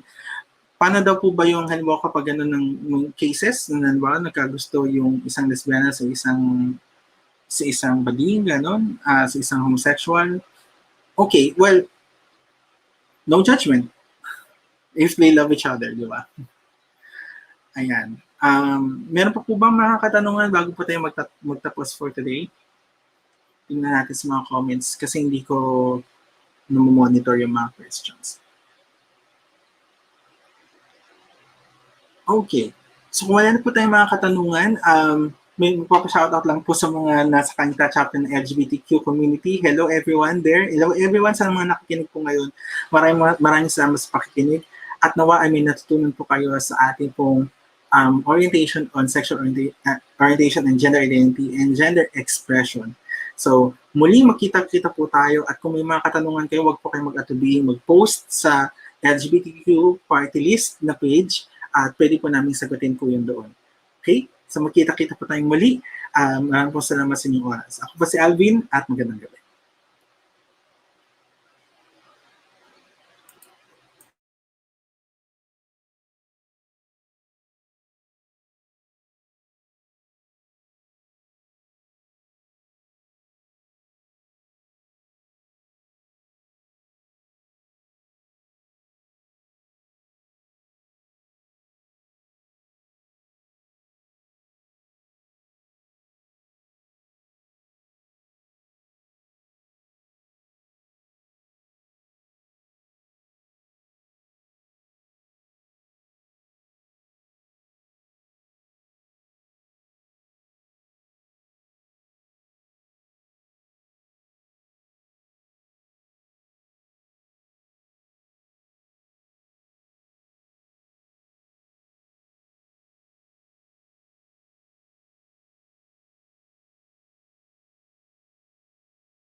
Okay. So kung meron po tayong mga katanungan, may shoutout lang po sa mga nasa Untitled Chapter LGBTQ community. Hello everyone there. Hello everyone sa mga nakikinig.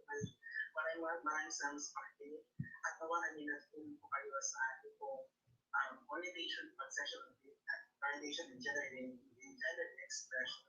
So, muli makita-kita po tayo at kung may mga katanungan kayo, huwag po kayo mag-post sa LGBTQ party list na page at pwede po namin sagutin po ito. Okay? So, magkita-kita po tayo muli. Maraming po salamat sa inyo. Ako si Alvin at